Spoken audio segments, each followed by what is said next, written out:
आजोबाने का नाही हा व्हिडिओ तसा गेल्या वर्षीचा आहे बरं का, पण आता बावड्याच्या आजोबाचं ऑपरेशन झालेलं आहे त्यामुळं मी सुद्धा दवाखान्यात होतो, बावड्या सुद्धा शाळेत होता आणि त्यामुळे या वर्षी आखाड महिन्यातली महालक्ष्मीची यात्रा झाली का नाही बाबुळगाव मधली माहित नाही, मात्र गेल्या वर्षी ही नाचते ती पत्राज ती ही बावड्याचं चुलत आजोबा आहेत, म्हणजे बावड्याच्या आजोबाचं सकत चुलत भाऊ आणि बावड्याचा आजोबाचा पुतण्या.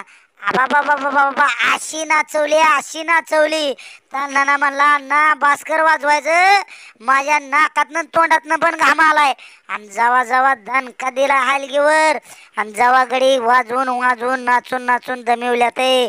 आबा बाबा बाबा बाबा बावड्या बी का ही बावड्या त्यावेळेस 2 वर्षाचा होता, कसा उड्या हाणतोय टुनुक टुनुक टुनुक टुनुक. ही बावड्याचा व्हिडिओ आहे, बावड्याच्या व्हिडिओला लाईक करावं लागते आणि कसा पत्राचा घाम मिटला मोरेने काढलाय हे तुम्हाला ह्या व्हिडिओ मध्ये बघायला मिळते.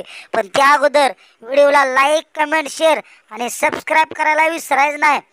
आणि हो सगळ्यात महत्वाचं व्हिडिओ संपूर्ण बघायचा बरं का, संपूर्ण ती आहे का नाद करते काय ह्या बाबळगावच्या हलगीचा नाद करायचा नाही, कारण तसं आहे हलगी अशी वाजली ऐकणाऱ्याला सुद्धा ती ठेका ऐकला की वाटते वाय नाचावंच थोडं नाचावंच. आणि बावड्याचा आजोबाच वाजवत नाही, बावड्याचा चुलता दुसरा आम्हीच चुलतान बावड्याच्या बापाने सुद्धा वाजवलंय. बावड्याचा बाप तर गोळून 1 नंबर वाजवतो.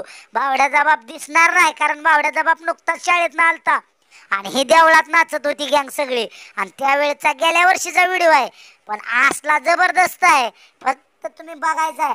आणि बघण्यापूर्वी 1 मिनिट थांबा संपूर्ण व्हिडिओ बघायचा आणि सबस्क्राईब करायला विसरायचं नाही. चला दाबा बरं बटन लाल हा आणि व्हायरल करा हो, थोडंसं व्हायरल व्हायचं थांबलंय, व्हिडिओ थांबल्यामुळे व्हायरल व्हायचं थांबले, पण झालं पाहिजे हे महत्वाचं आहे.